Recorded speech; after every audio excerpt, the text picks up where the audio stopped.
गीता जी का अध्याय नंबर 11 का 32, 46 और 47 ये स्पष्ट करेगा ये काल बोल रहा है। और इसकी 1000 भुजाएं हैं, ब्रह्मा विष्णु महेश की केवल 4 भुजाएं हैं। अध्याय नंबर 11 का ये 32 नंबर मंत्र देखिएगा।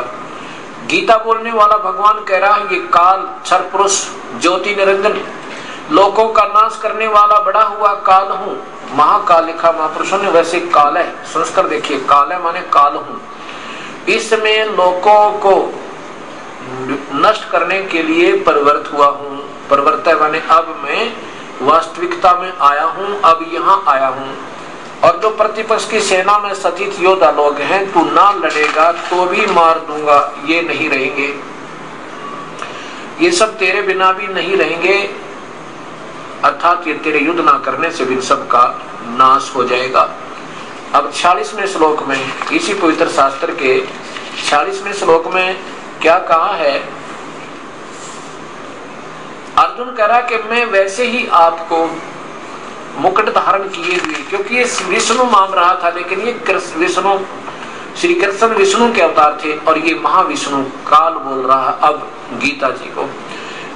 गदा और चक्र हाथ में लिए हुए देखना चाहता हूं, इसलिए हे विश्वरूप ए सहस्रा बाहो, सहस्र बाहो माने 1000 भुजा वाले भगवान, काल की 1000 भुजा में ब्रह्म की और ब्रह्मा विष्णु महेश केवल 4 भुजा युक्त है, उसी चतुर्भुज रूप से प्रकट होइए। आगे देखो 47 में ये काल क्या कहता है कि हे अर्जुन अनुग्रह पूर्वक मैंने अपनी योग शक्ति के प्रभाव से ये मेरा परम तेजो में सबका आदि सीमा रहित विराट रूप तुझको दिखलाया है, और जिसे तेरे अतिरिक्त दूसरे किसी ने पहले नहीं देखा था।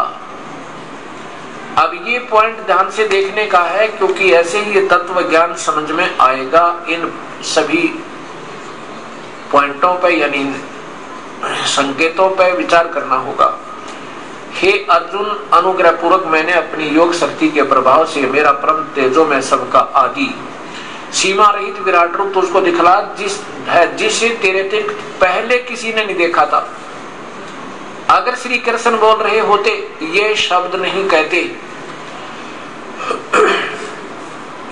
ये शब्द नहीं कहते कि तेरे अतिरिक्त पहले किसी ने नहीं देखा था, क्योंकि श्री कृष्ण अगर श्री कृष्ण जी बोल रहे होते, श्री कृष्ण जी तो पांडवों कौरवों की सभा में अपना वास्तविक स्वरूप को विराट रूप पहले दिखा चुके थे। अब विराट क्या होता है? विराट रूप आप सभी के अंदर अपना एक विराट रूप छुपा हुआ है, जिसको अभड़ कहा है। इसको देखने का तरीका क्या है कि सूर्य की तरफ पीठ करके सुबह 10 बजे के बाद और 11 बजे मतलब 9 और 11 के बीच में लगभग, क्योंकि उसमें छाया आपकी छोटी हो जाती है, और छाया के सीने पर देखते रहना सूर्य की तरफ पीठ करके या चंद्रमा की तरफ पीठ करके, जो पूरी चांदनी खिली हो उसकी तरफ पीठ करके छाया की अपने छाया के सीने पर देखते रहिएगा। 2 मिनट तक एक टक आंखें नहीं बंद करनी चाहिए, पानी भी आने लग जाए, वहीं पर दृष्टि नहीं हटाना, इसको त्राटक ध्यान से देखिए और फिर सामने देखिए। आपको जमीन से लेकर आसमान उसको छूता हुआ आप ही के अंदर से एक रिफ्लेक्शन दिखाई देगा,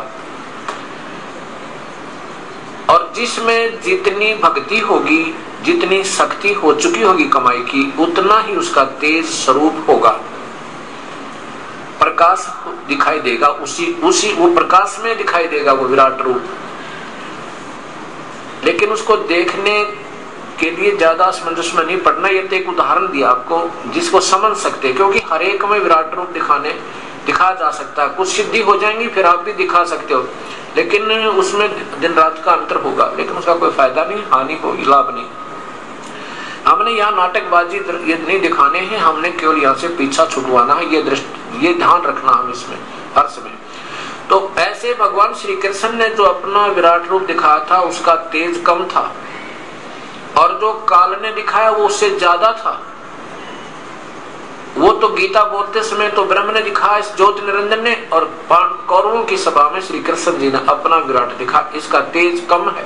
जैसे एक तो 100 वाट का बल्ब हो, एक 1000 वाट का बल्ब हो, ब्रह्मा विष्णु महेश का समझो 100 वाट के बल्ब जितना तेज इनके अपने वास्तविक शरीर का है। जैसे उनके अंदर जो शरीर एक शक्ति लिंग शरीर बोलते हैं उसको, जो जितनी भक्ति जिसमें है उसके आधार पर उसका तेज बढ़ जाता है। और ये ब्रह्म का 1000 बल्ब का समझो, 1000 वाट का बल्ब समझो, इतना दोनों का अंतर है। इसलिए ये जो गीता जो बोली ब्रह्म ने बोली, काल ने बोली। श्री कृष्ण काल नहीं थे, ना उन्होंने पहले कभी कहा मैं काल हूं, ना कई बाद में कहा मैं काल हूं। तो श्री कृष्ण काल नहीं, ये ज्योति निरंजन काल है। और यही सब जीवों को भ्रमित किए हुए है। ये 1 लाख मानव शरीर प्राणियों का अन्यत आहार करता है, इसको ये कोड लगा है, इसको ये श्राप लगा है, इसकी करने का इसको फल मिला हुआ है। अब दूसरा प्रमाण क्या है कि गीता भगवान श्री कृष्ण जी ने नहीं बोला। अब क्या करते थे ये नादान संत, हमें संतुष्टि दिलाते थे जब हम प्रश्न करते थे, क्योंकि मन में ये बात स्वीकार नहीं हो पा रही थी कि श्री कृष्ण जैसी पुण्यात्मा और ऐसा जुल्म करावे कि अर्जुन मना करे, हाथ जोड़े, कब पे खड़ा खड़ा, अन्यों का भगवान मत ये चाहता हूं मैं मर जाऊं, युद्ध टल जावे, हम भिक्षा का अन्न भी मांग लेंगे, हम तो बक्सा का अन्न भी खा कर गुजारा कर लेंगे, युद्ध नहीं करेंगे। और फिर ये कहे कि तीनों लोगों को भी कोई मुझे राज्य दे तो नहीं युद्ध करो भगवान, इस इंद्रप्रस्थ के राज के लिए, तो कहना ही क्या। और फिर ये हाथ जोड़कर दूसरे अध्याय के 5वें श्लोक में कहता, भगवान आप हमारे गुरु और मैं आपका शिष्य, मेरी बुद्धि काम करना बंद होगी है, आप मुझे ऐसा रास्ता बताइए जिससे मेरा कल्याण हो। पर इस बात को ध्यान रखना कि आपका कोई भी उपदेश मेरे को युद्ध करने के लिए तैयार नहीं कर पाओगा। यहां तक फैसला दिया उसने। और फिर वो काल अपनी जिद पर अड़ा रहा। उस समय श्री कृष्ण में वो काल प्रेतवत आकर प्रवेश कर गया। श्री कृष्ण अपने होश में होते तो कहते, धन्य तेरे माता पिता अर्जुन, चल मैं तो पहले मना करूं था, ये महापाप है, युद्ध नहीं करना चाहिए।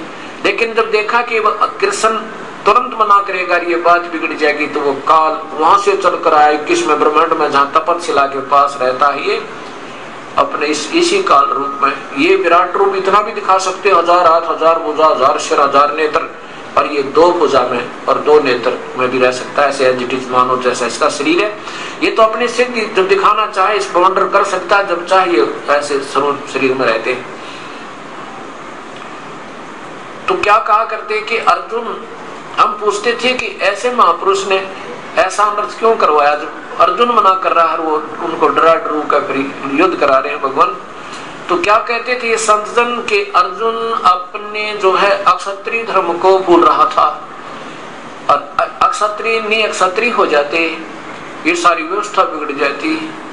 कमाल की बात। आप समझ में आइए, तब मीठी गोली दिया करते हमने, इनको ज्ञान तो था ही नहीं, ये हमें मीठी गोली देते थे, हम चुप हो जाते, बच्चे थे, हमने आप पे ज्ञान नहीं। अब देखो भगवान श्री कृष्ण भी क्षत्रिय थे, और जब कंस का वध कर दिया प्रभु ने, उसके बाद अपने पूज्य श्री नाना जी को, श्री अग्रसेन जी को मथुरा का शासक बना दिया। अब अग्रसेन जी बहुत विरध हो गए थे, उन्होंने कहा अपने दोहते श्री कृष्ण से कहा, बेटा आप ही योग्य हैं, आप इस राज को संभाल लो, मेरे बस का नहीं इस राज्य को चलाना। तो श्री कृष्ण जी मथुरा के उसको राज्य को चला रहे थे। उसी समय नारद जी आए। नारद जी ना के भगवान श्री कृष्ण से बताया कि भगवान यहाँ एक बड़ा भयंकर राक्षस रहता है, यह गुफा है साथ में, उससे बचकर रहना। वो 6 महीने तो जागता है, 6 महीने सोता है, उसका नाम मुचकंद है। जब वो जागता है तो युद्ध करता रहता है, और जब वो सोता है 6 महीने तो उसमें एक सिद्धि है, उस निद्रा के दौरान उसे कोई कच्ची नींद जगा दे उस समय में, उस पीरियड में, तो उसकी आंखों से